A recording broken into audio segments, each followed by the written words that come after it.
board chose Rich because of his passion, his ability to see the potential that Haas had to become a top 5 business school in the world. Dean Lyons had had an experience at Goldman Sachs where he came to realize that the culture of an organization really adds value.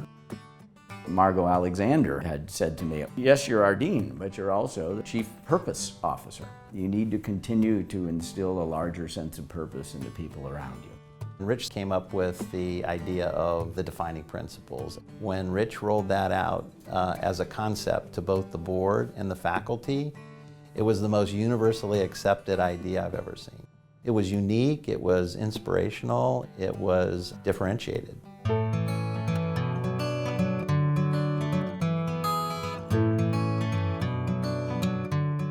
Hall will allow the capacity to bring on more students, to bring on more excellent faculty.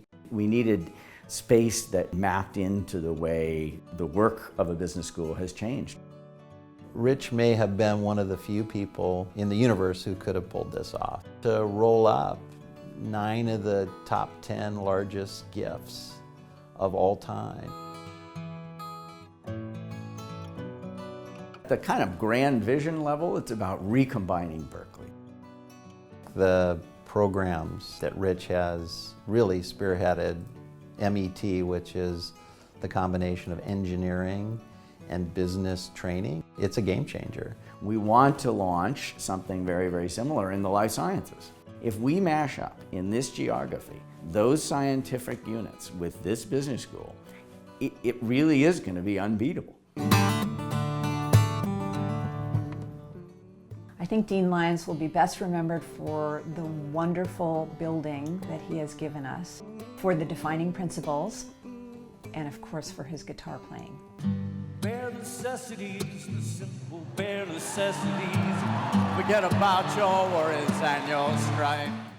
The Berkeley leader is somebody that's willing to bend paths and solve some of the world's most difficult problems. It's someone who embodies the defining leadership principles. That's Rich, and that's Rich's legacy. Hope you have the time of your life.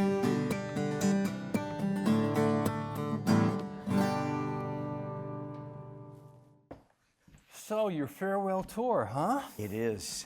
It is. What a wonderful pleasure to be here with you. Thank you, John. You know, I've spent my life studying leaders, and I have to tell you that Rich is a rock star. Thanks. And I want to tell the audience, you know, something that I've never done before in my life. I saw Rich playing the guitar on one of those videos, and it was during a fundraising campaign. And you even got me to contribute, and I'm not even an alum. Honestly. Of course, now I'm continually getting these solicitations. Look, you're on our list, man. Yeah.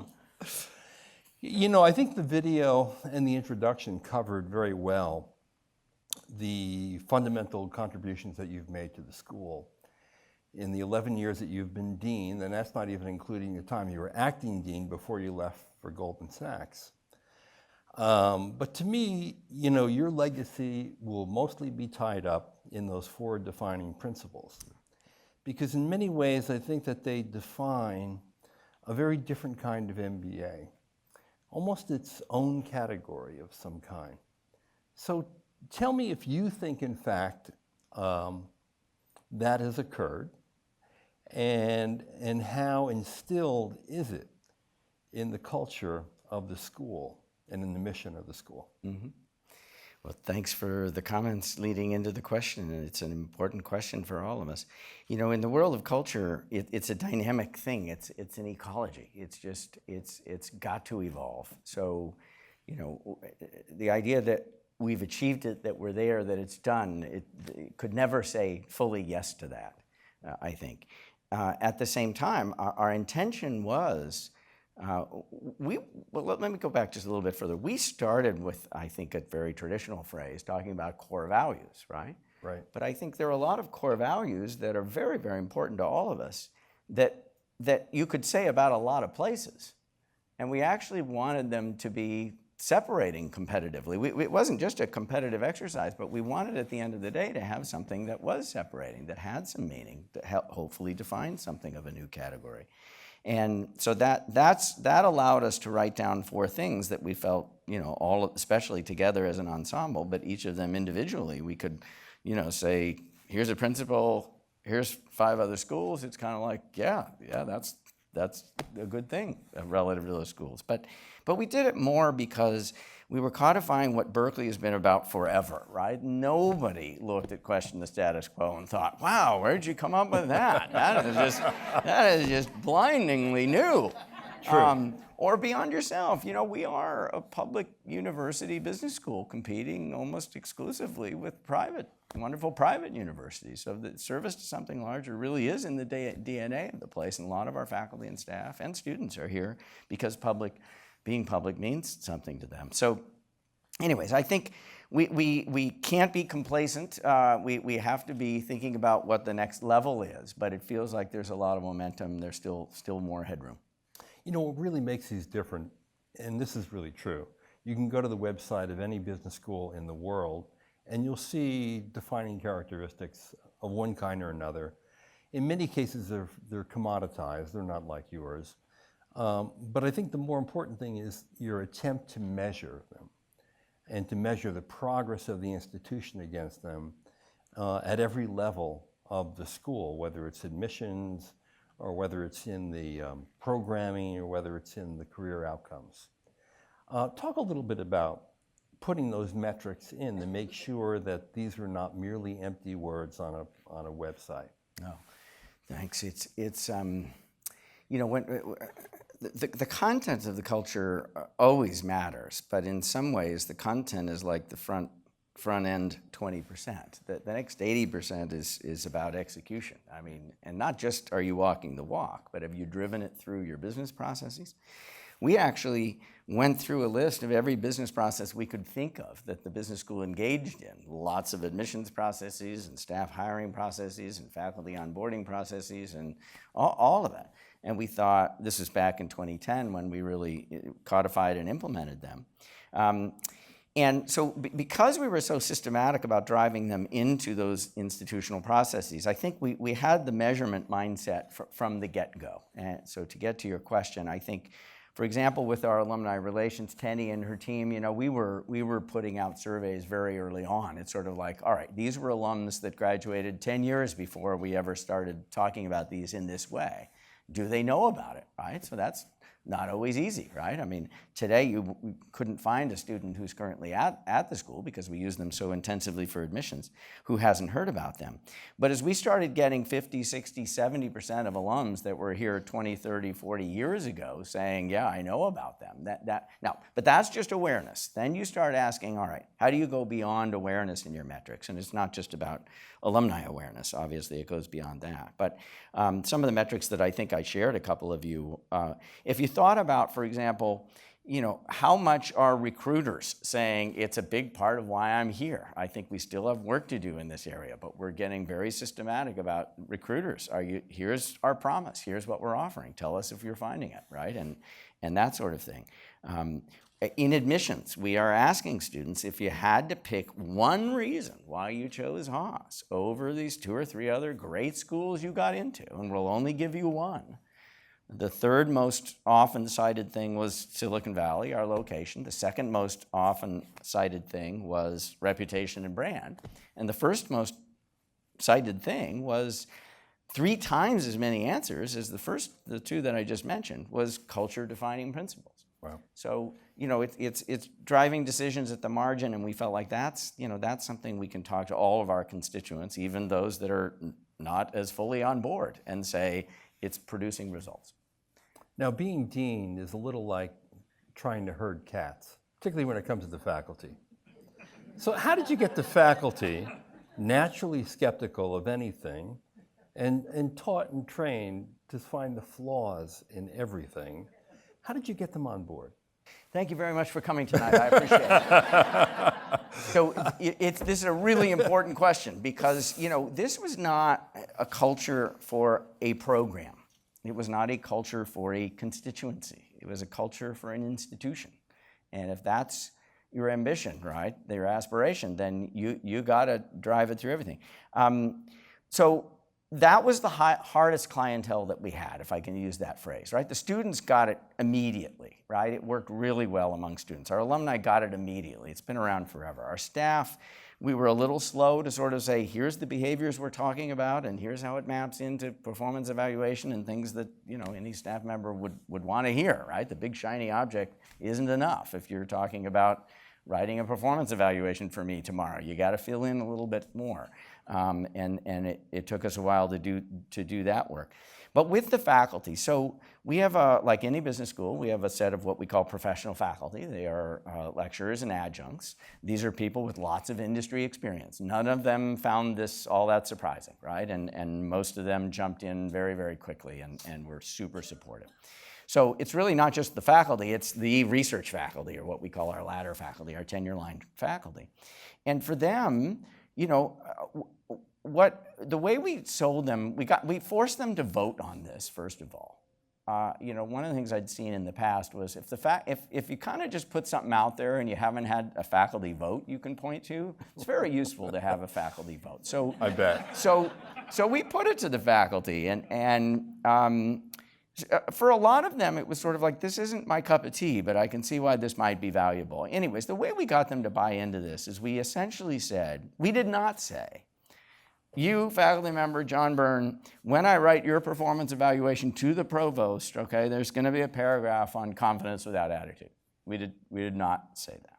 And that's what a CEO would say in a company, right? True. The question is, do you need to fight that battle right away? And I felt like we didn't. So the way we sold the faculty, and we got them to vote for it, we essentially said, are these the students you're proud of? Look at those 4 principles. Are these the people, the graduates, your students you're proud of, and are these the ones you want us to bring in? And is this what Berkeley is about? Let's do this. They said yes. So that's what got them going. But that's a little different than saying, this is the standard, bar none, okay. And then it was only over the years that we started saying, now here's the benefit to all of us. Here are the admissions battles that we're winning. You know, students getting into multiple schools, they're choosing us because of this. Here's the executive education client. Revenue, it's coming in because of this. They're saying the culture fit is why. So, you know, for those, we didn't have, no faculty member, tenure line faculty member that I know of was sort of, was actively against it. But there was certainly apathy there. And putting a benefits lens on it and having data to do that became really important for bringing more and more of them into the fold. And you've also developed a case study on putting this into the school, and you have a second version or a second edition of the case study coming out. Yeah. Why 2? Well, good question. So the first version of it was really the origin story. It was 2010 when we first codified these things. Again, we didn't create them, we just codified them. They'd been in the air for a long, long time. But we realized that, you know, it's 2018. I kind of think, well, everybody remembers back in 2010 when we did this. It's like half the people who work at Haas weren't here in 2010, right? It's sort of like, no, they don't know the context. Even the people that were here sort of don't know the context. So you got to tell the origin story so that it's there for forever. But more importantly, the business question that we asked was, if you're the dean and the institution has spent 8 years building, strengthening a culture, what do you do in that transition year when you know there's a succession coming to make sure that it doesn't just survive the succession, but hopefully gets stronger? And that's a fun business question. And that was a business question that Jenny Chapman, my co-author, she came up with a business question. She really said we should write a case. So this was really her idea. Your question was, why 2? Well, so we were brutally honest, I think it's fair to say, in that case. Some of our internal, teammates here at Haas said, oh my gosh, I can't believe you put that quote in the case. Somebody's saying, I don't think it's going to survive. It's like, man, why did you put that in the case? Because it's like, that's what he said. It's sort of like, at the end of the day, we are, truth and building cases and being academic. It's like, this is the marketplace for ideas, right? If you're going to whitewash it, it's like it's not going to be worthwhile. And people aren't going to believe it because they know that those voices are out there. This, by the way, that line was by somebody who's a total supporter. Right. This was not somebody, this was just somebody who said, I think it's gonna weaken a lot. I'm just being honest, right? All right, so part B is basically, at some level, part A was a call to action. It's like, if we are complacent, it could go to a place we don't want it to go. It could weaken a lot. If we own it and we do these 20 things over that year, then it's not just healthy, it's stronger than it was. And we want to write, being as open and honest as we can be, that part B case. It's like, here are 10 things we did that really helped. I've got to tell everyone, a few months ago I came to campus and to see the new building, which is gorgeous. Congratulations on that building. And we're walking through the courtyard, beautiful courtyard, and Rich points down to the floor and the stones and points out that he made sure that each of the guiding principles was inscribed in stone so that if any new future dean ever wanted to change it, it wouldn't be so easy. And I love that. No. So Rich, 20 or 30 years down the road, how do you see this playing out? Well, look, I think, institutions, people, as human beings, we are hungry for meaning in our lives. That's not a new point, but it is very, very true. And I think for institutions of any kind to be successful, they have to deliver into that need.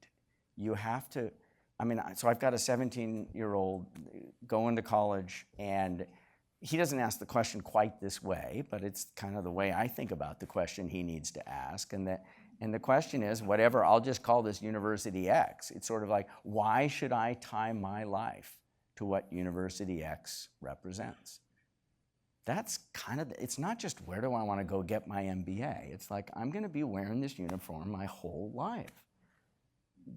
Am I proud to be part of it? Does it represent stuff that I care about? If that stuff doesn't matter, then what does? So it feels to me like life is wanting even more of this taking a stand on values, even if everybody doesn't, right? Not everybody reads those 4 things and says, that's exactly who I want to be, right? That's not what we've done. But so I think going out 20, 30 years, it feels to me like this is the deep stuff that institutions, this economy, this society need to deliver, and we want to deliver it as effectively as we can. And I think we'll be even more so in 20 years. So let me turn this back on you. Rich, what defining leadership principle are you personally living right now? In this instant, or in my life? Yeah. As you do your farewell tour. As you think about deanship over these years, well, what are you thinking? This is going to sound really corny, but we've always thought about these 4 principles as an ensemble.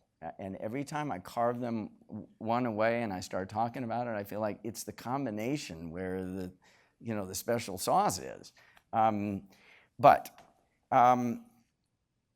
I think, that at the end of the day, one of the things that I feel like we need to keep doing is putting a statement out there that people can see, painting a picture of a future that people can see, that's clear, that's feasible, that we could reach, that's valuable, and they want to be there, and is different in many ways than the status quo.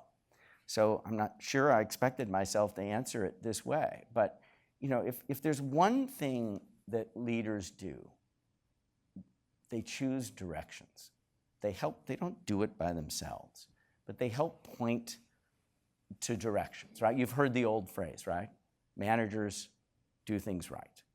Leaders do the right things. It's about where we choose to go together. And one of the things that only very late in my deanship I started trying to get better at was, what's the vision statement? It's like, vision, mission. It's like, no, what is the sentence one sentence that paints a picture of a future that people can hear and say, yeah, that's where I want to go. Let's do this together. And it took me a lot of years of deaning before it felt like that's the stuff people want to hear. So I'll give you some examples, if I may. One that relates to culture, and this statement was actually in the case, but we weren't really using it when we launched the culture. But this idea of, and again, this is an aspirational statement, but the idea is we will become the most distinguished by culture business school.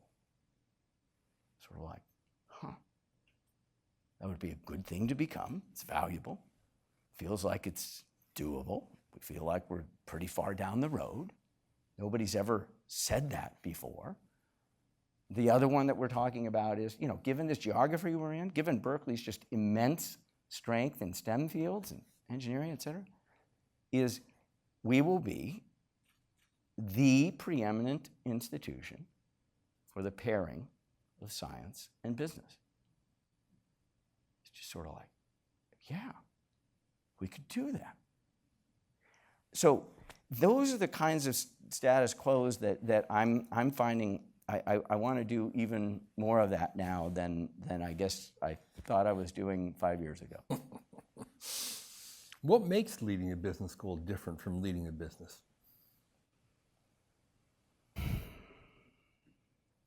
Well, look, the goals are different, right? I mean, the bottom line in this day and age is not all there is to keeping score in business. We've learned that much, right? That is not all there is. At the same time, right, when you think about the objectives, what are the ideas and ideals that drive us, right? What are we trying to do here? And Berkeley and the Haas School these are society's, some of the society's most important assets, right? To what use will they be put? How much value can you create for society? Sort of like, that sounds pretty nebulous. Yeah, but that's kind of the problem statement. That's the problem you're trying to solve. So now you have to stop and say, well, how do I operationalize that problem statement? How do I make budget decisions based on that criterion? And so that's a complicated pathway to achieving the goal. The goals are even sort of wider. But I think another element that this is shared by a lot of professional service firms. But you mentioned the faculty earlier, right?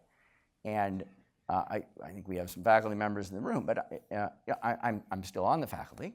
They haven't thrown me off the faculty yet, and that I'm very thankful. But one of the things with the faculty is, and I would have said the same thing, but if you ask a faculty member, now I'm talking about the tenured faculty members, right? Do you work for Rich? You'll get laughter, I promise you, you'll get laughter, right? I mean, and from their perspective, understand that there were 16 transitions in the 10 years before I started. So for deans, for faculty, I mean, if you thought about deans are every 4 years, it's like, yeah, let's go, raise money and we're there for you. But you can see why the faculty would look at deans as just sort of like, come on, you got your job, we've got ours. So that is always really complicated. And I'm just so glad that I came from them because they gave me the benefit of the doubt so many times. If I'd been an outsider, I think I just would have been a much harder slog. But you also don't strike me as someone who gives orders. You're a gentle persuader. Well, I think that is my mode. One of the things I hope I've learned is that there are times when you can sense, I'm sure you've sensed this in your business and businesses you've run in the past, there are times when even if that is the type that you are, you can sense they need me to be decisive right now. They need to see me decisive right now. And those moments come and you gotta hopefully sense them when they're there. So call it situational leadership, whatever you wanna call it. But there's certainly been moments where I've noticed it's sort of like, make the call. It's a hard call. People are gonna be angry. Make the call. What's the toughest call you've made? Well, personnel issues are always hard. right? They're just always hard. And so that category, you know, obviously I won't mention names, but that category is always hard because they're really good people. And it's sort of like,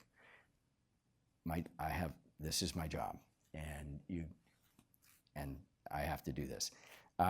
That's it. So the more, on a more programmatic, is Berkeley Columbia.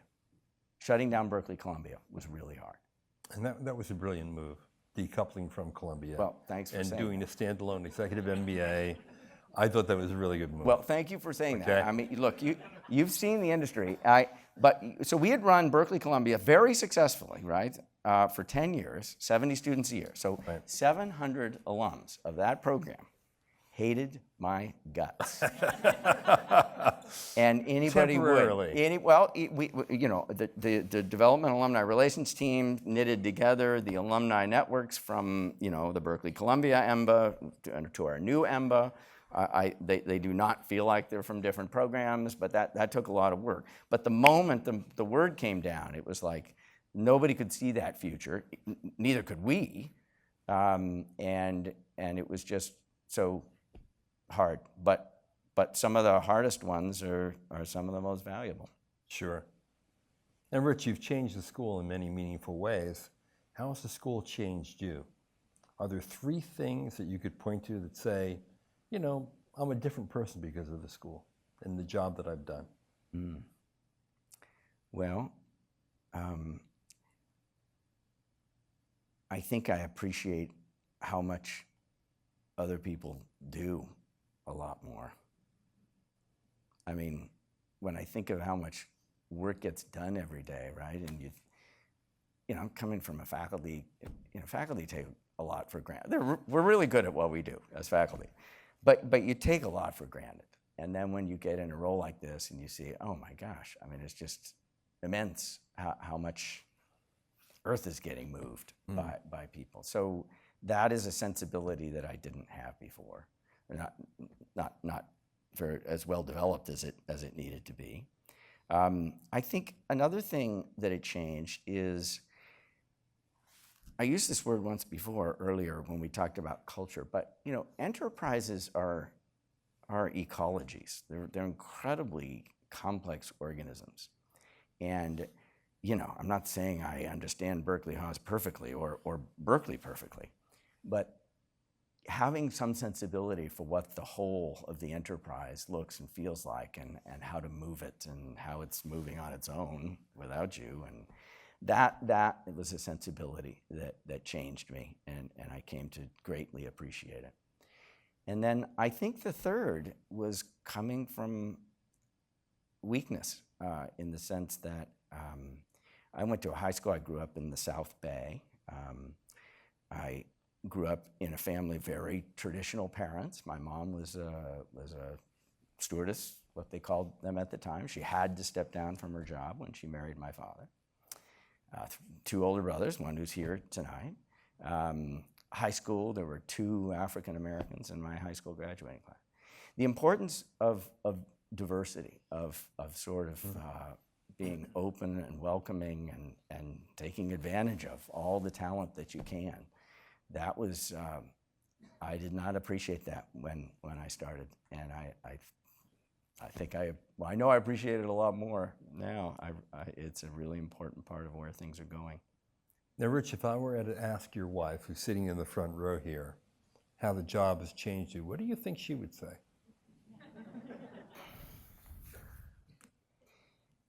Well, I'll say a very kind of personal thing, but you know, part of why I know it's the right time for me to step down. Like a lot of us, you know, at my bedside, I have a little Post-it note, and when I wake up in the middle of the night, I take notes, and it partly because I don't want to lose the idea, but partly because if I just write it down, it clears my head and I can get back to sleep. And she mentioned to me the other day, perfectly rightly, that, you know, those notes, and I do this almost every night, I take some notes. She said, the notes don't ever reference whether our son is ready to take his SAT, or whether, you know, the kids are going to get to this or that event. It's always, a Haas School thing, something you need to communicate, something. So the enterprise had kind of had consumed me. And so I think that she would say that it's, and so I think that's part of why it's a good time for me to think about some other things when I wake up at night. Although, Rich, obsessions can be good things. Well, I'm not saying I don't make that comment really with regret. I've gone into it fully hearted, all in. It's been a super joyful experience. It's really, as people have heard me say, been the job of my life.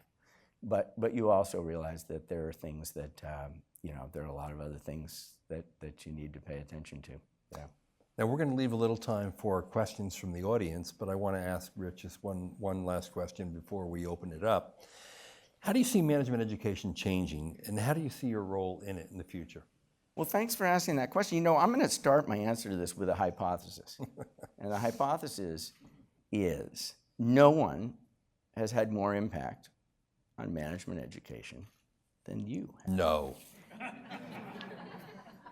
John, I've caused a ruckus is what I've done. John, so just real quickly, the Business Week in 1988, when it was the shot heard round the world, right? It wasn't just a ranking. It was like, you're going to talk to students? You're going to talk to recruiters? And he was really central to that getting launched and sort of having business schools pay attention to things like what recruiters were saying and what students were saying. And people can disagree about certain effects of that. But Rich, sometimes I feel like Dr. Frankenstein in the lab. The monster is now roaming the earth and causing havoc. Well, and I know we'd both love to talk about that because if a dean said, I'm going to go up in this ranking and we're going to do whatever we need to do by reverse engineering this ranking, it'd be like, oh, what a crazy way to run a valuable institution. I mean, you could do some very silly things very, very fast.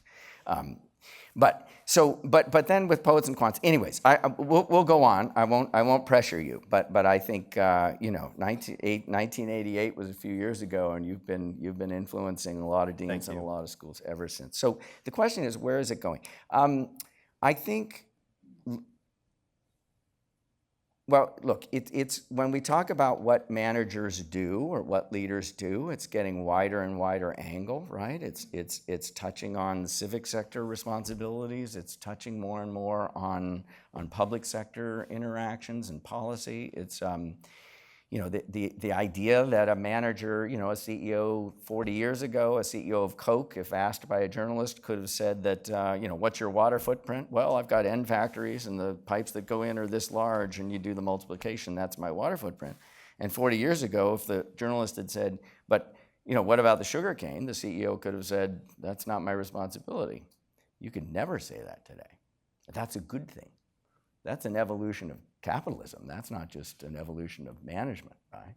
And so, I think that wider angle sense of the responsibility, activist CEOs, I was just talking with Mark, right? It's sort of like, look, people are taking positions, and I think that's a good thing. And a lot of people disagree with the decisions. That's why they're hard decisions, but it's sort of like, we need to bring all the assets society has to bear in evolving society in productive ways. And I think, CEO, not just CEOs, but the business sector is being held to a higher standard of responsibility in a lot of different ways. And I see that as a positive thing, and a trend. That's a secular trend that will continue. The other thing that I would mention is, and we've talked a bit about this at this school, but a lot of schools are very good at this. I mean, if you thought about business school, at least initially, as kind of a knowing transfer, right? It's sort of like, do you know the accounting? Do you know the finance, the strategy, the marketing, right? And then people started talking rightfully about experiential learning, the doing part, right? Are they really able to do this? Wow, we got all these labs and these experiences, and it's really valuable.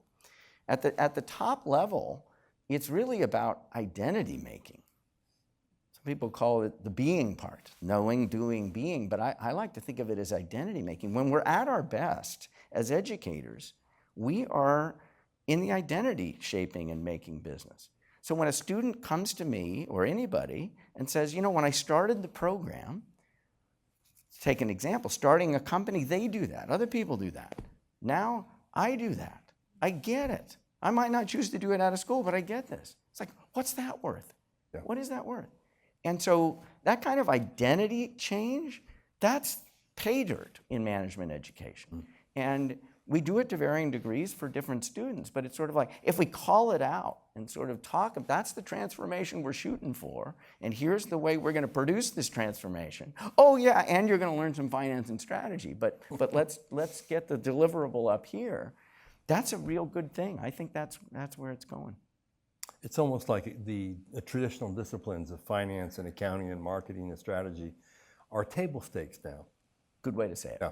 I think that's a really good way to say it. Okay, we have a really cool thing. We have soft, throwable microphones. Throwable mics. For people who want to ask a question. So we're really going to test the coordination Yes. This is, and the accuracy of the arms of the alums out here. they're on the sides. On this. So you can raise your hand Go and ahead. you will be tossed Be one of these boxes. bold. There's a question on the Let's far see. end. So we got it. Oh, yeah. Hey. Very nice. Impressive. Well done. So what's on your mind? Is it on? It is. Great. So, Rich, technology has changed everything, right?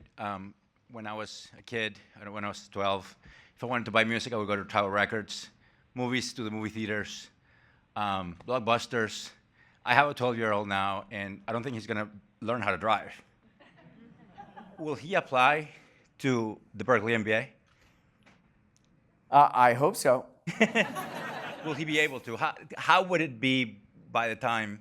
How do you think technology is going to revolutionize executive education with, Yeah. with So the undertone of disruptive change? Yeah. So I think, maybe this should have been part of my answer to what John asked, and I'm glad you framed it this way. But I remember, all of us can probably remember the first time you read or somebody said to you the acronym SaaS, Software as a Service.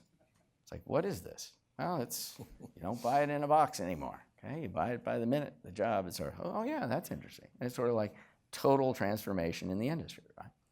So we are moving toward an education as a service world. So we are not very far away from, I'll use an MBA as an example. As you all know, we have a wonderful undergraduate program. But an MBA who gets into, I won't mention schools, but 3 or 4 other great schools, gets into Haas. Here's the question. I'm getting in. You're the dean of Haas, and I'm asking you, what stream of content can you provide to me? What stream of booster shots can you provide to me just when I need them across my whole career? Because these other schools are providing me that. And I can get an MBA at any of your school, but I need the full subscription. Can you offer it? You're not going to get that student unless you can offer it. We're not quite at the point right now, but you can see this coming. Greg LeBlanc, some of you know Greg, he was the first one I heard use this, but he was talking about this whole subscription model kind of an idea. And then, he said to the group he was talking to, you know what the acronym Haas stands for, right? Haas as a service.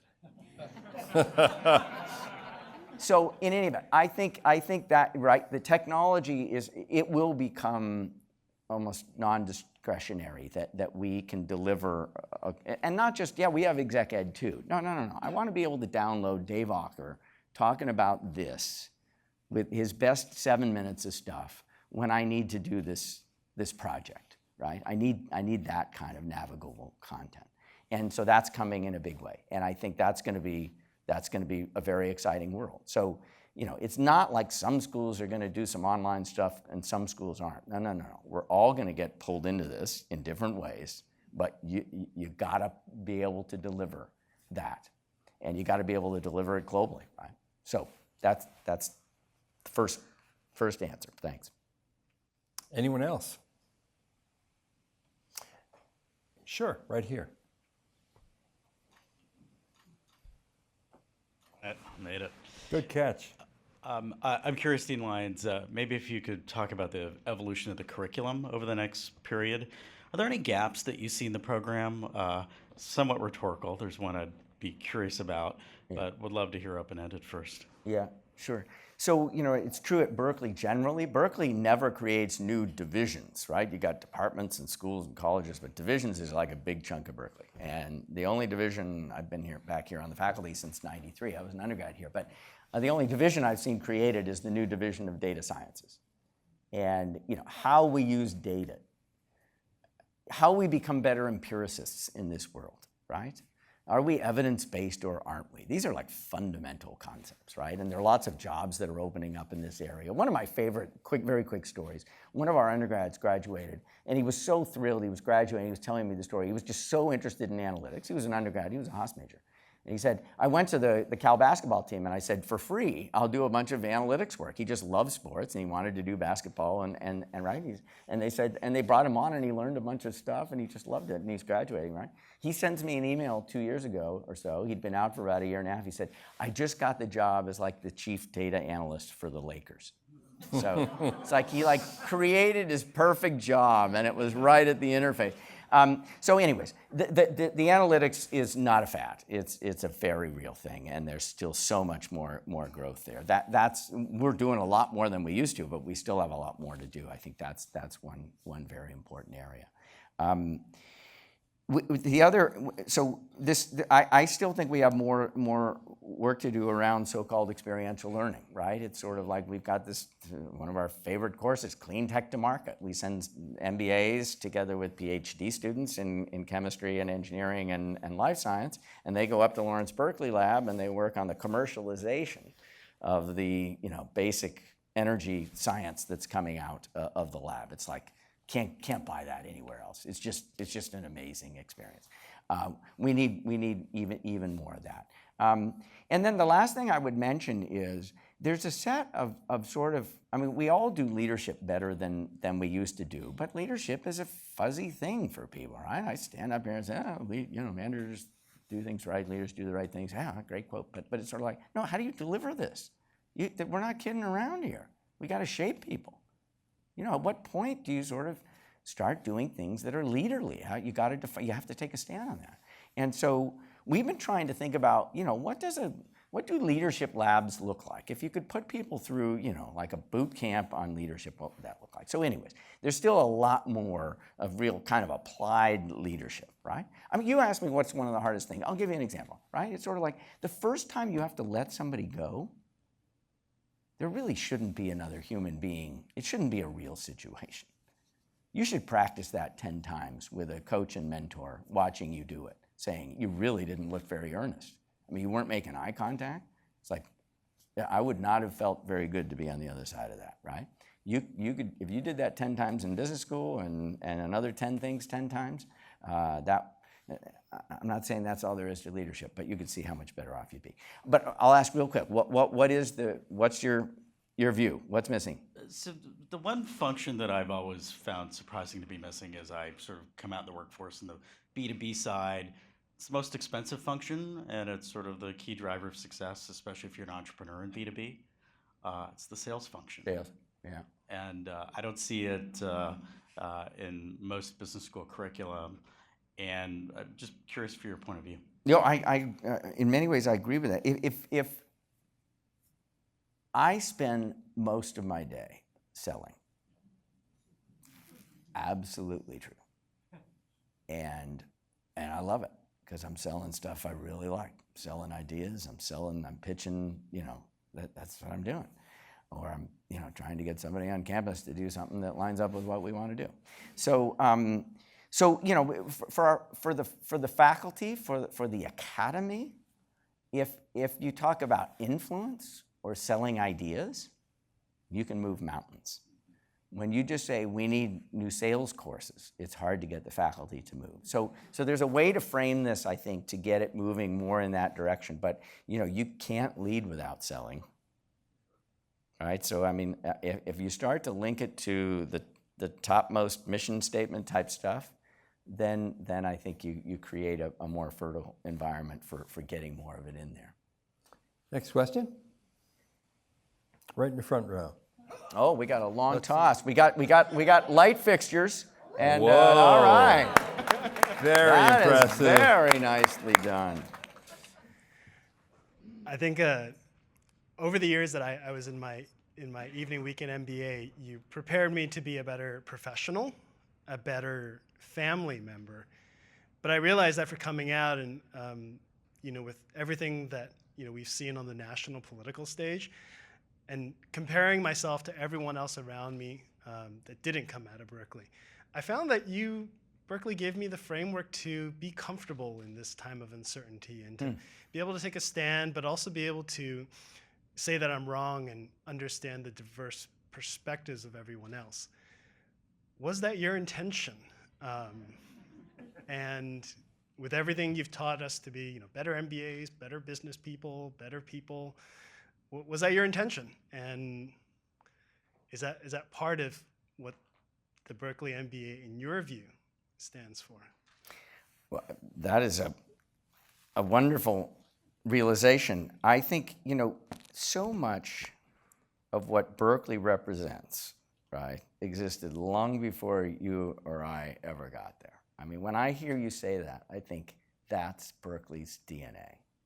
I don't even, look, I think a lot of it is Haas's DNA, but there's a lot of Berkeley's DNA in what you just said, and I think that's important. So, I'd like to think we kind of accelerated that we deliver it in a purer form, that we're sharper in our articulation of it. But I think,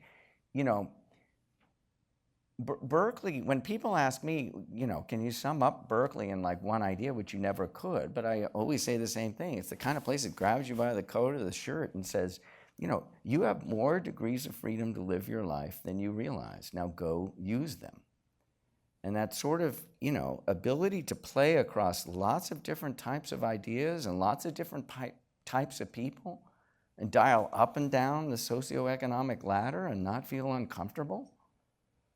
That's, Berkeley's pretty darn special that way. So I really appreciate what you just said.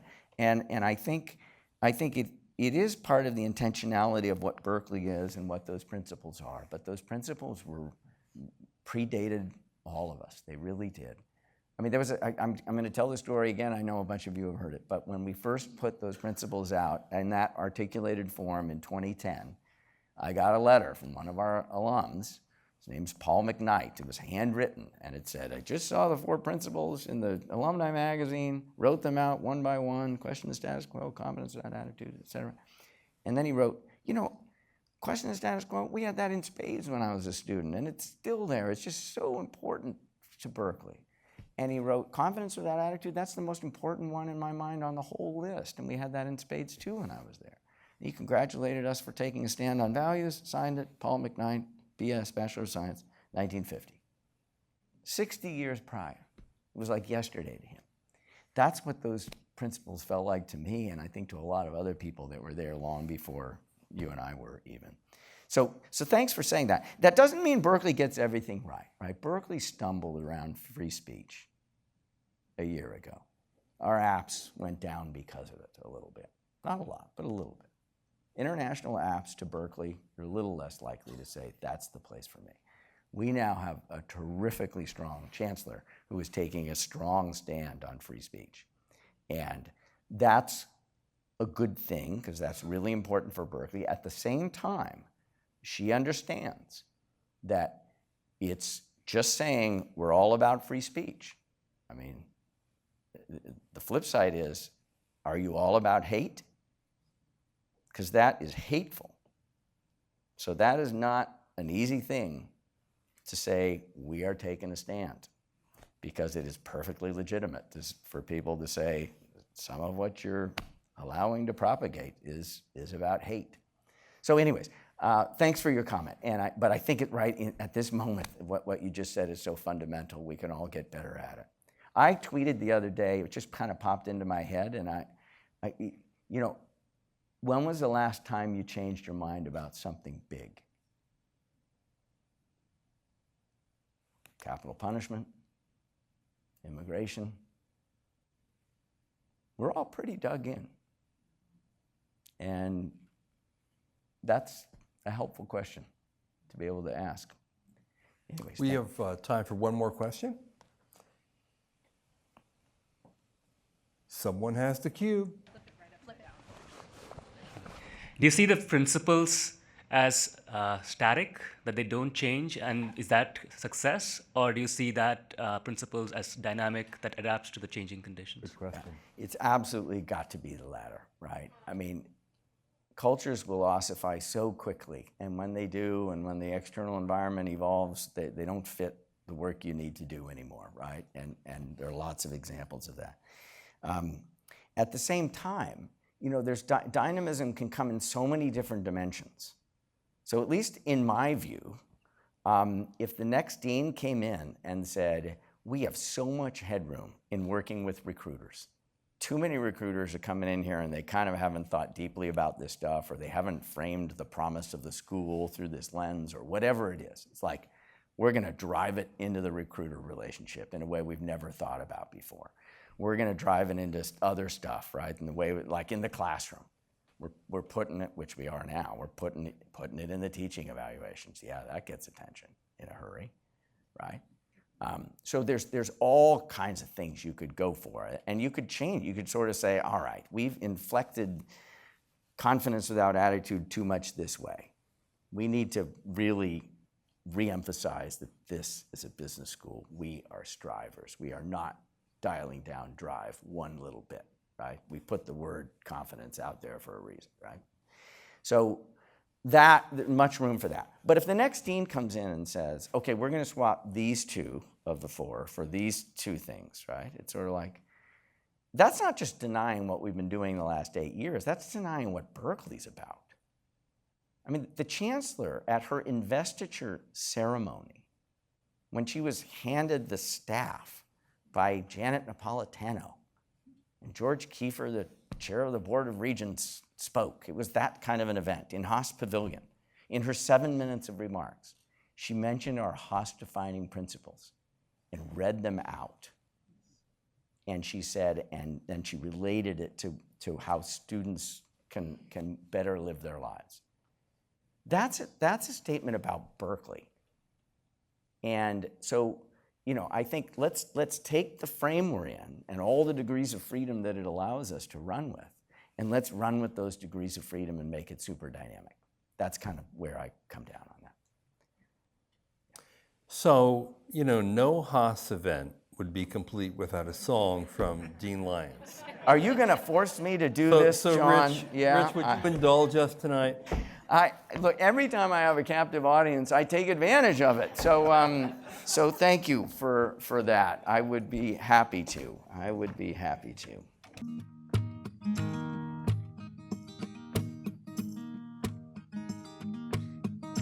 Used to wake the morning for the rooster crows, searching for soda bottles, get myself some dough, brought them down to the corner, down to the country store, cash them in, give my money to a man named Curtis Lowe. Old Kurt was a black man with white curly hair. When he had a drink of wine, did not have a care. Used to own an old dobro, played across his knee. I'd give old Kurt my money, he'd play all day for me. Play me a song, Curtis Lowe, Curtis Lowe. I've got your drinking money, tune up your dobro. People said he was useless, but them people all were fools. Curtis Lowe was the finest picker ever played the blues.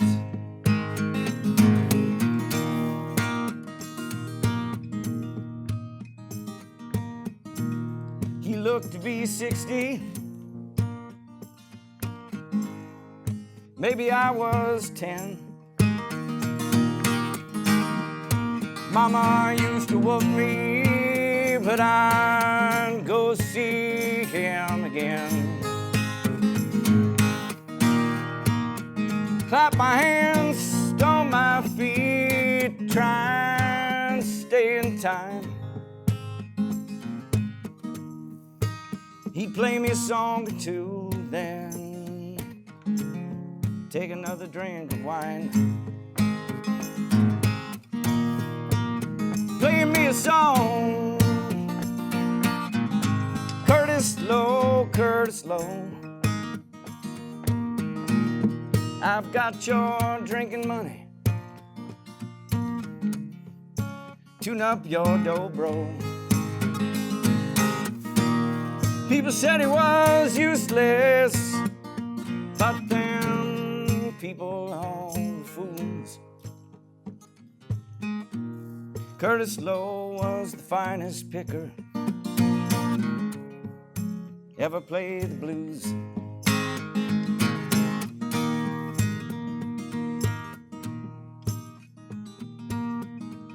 On the day old Curtis died, nobody came to pray.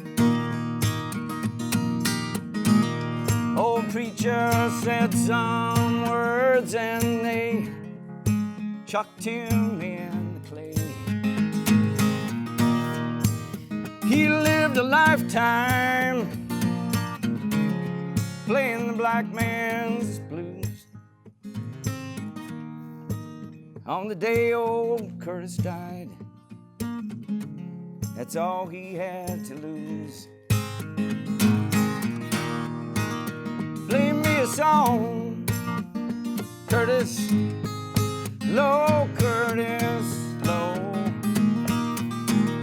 I've got your drinking money, tune up your dobro. People said he was useless, but them people all were fools. Curtis Lowe was the finest picker ever played the blues.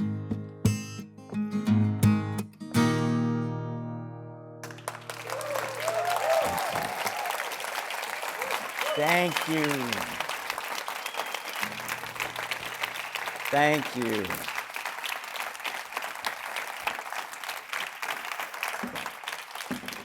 Thank you, thank you. Look, I have an awful lot of people to thank. I want to take a moment to especially thank. I'm going to get a bit choked up. But, you know, these 11 years wouldn't have happened with all that support. Thank you. Thank you.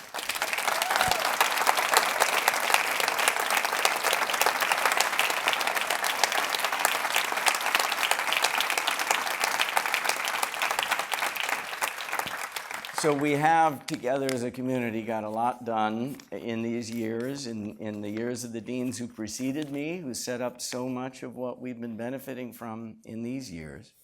And we need to keep up the momentum, right? I mean, when I think of where we could take this institution and the important work that it does, that we do together.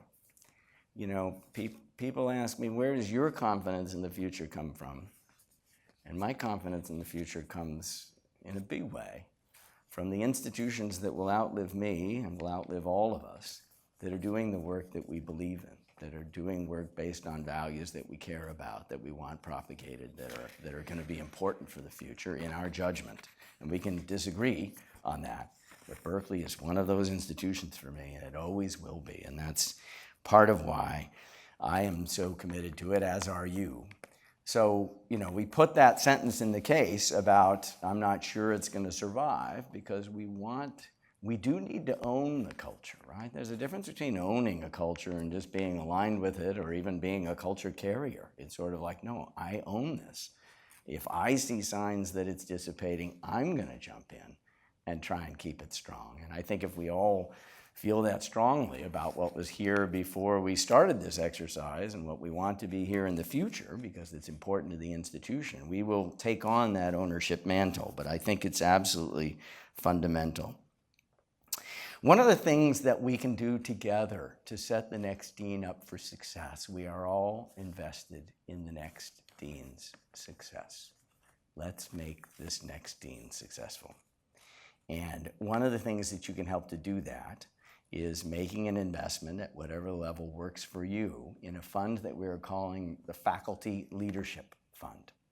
You know, one of our deepest assets, of course, is our faculty, our tenure line faculty. And we are fully at market in our salaries. We're fully at market in our endowed chairs. We're endowed many parts of how we take care of the faculty. Our retentions have been outstanding these last 10, 15 years. One area where we've been thin, though, is research budgets, right? Faculty are really kind of running their own research businesses. And if you can provide them an RA, that's like operating leverage. I mean, no kidding. It's like 2 papers a year. You know, it could be 4 or 5 if we can provide that kind of leverage. That's what this money is going to go for. The Faculty Leadership Fund is really about shoring up really the one spot, these research support funds. And the dean will get to allocate them. So we already have raised over $1 million for this Faculty Leadership Fund.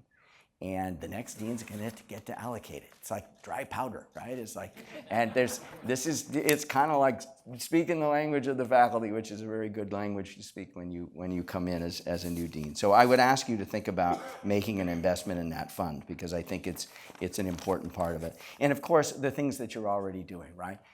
I saw a lot of people with I'm hiring.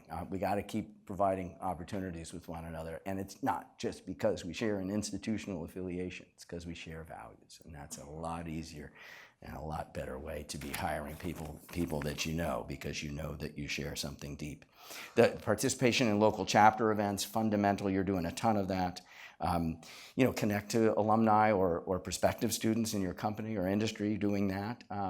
Something that Jen and I just went through in putting our trust together. We had to ask ourselves, like, where is Haas on our sort of lifelong list of giving priorities? And just having gone through that process, it was just the right time for our family. But whether you're going through a formal process like a trust or you're just thinking about it on an ongoing basis, how important is this institution to you in thinking about philanthropic priorities? And is this a good time to notch it up one level? That's the question we asked ourselves, and the answer was yes, it's the right time for that. I'm so grateful for having had the opportunity to do this. The job, it's been the dream job of me. You've heard this story before. I was an undergrad, neither of my parents had a 4-year degree. I'm not sure I knew anybody with a PhD. A faculty member pulled me aside. I went to graduate school in large part because of that opportunity that was opened up for me. Then I got to come back to be on the faculty at Berkeley, and then I got to play this role as dean. I thank you all for all that you have done.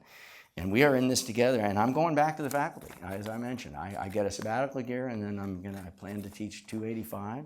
I'm going to teach international finance, and I look forward to that. So the one thing I do have to tell you, and I think it's only 15 minutes away, we actually have to vacate the building by 8:25.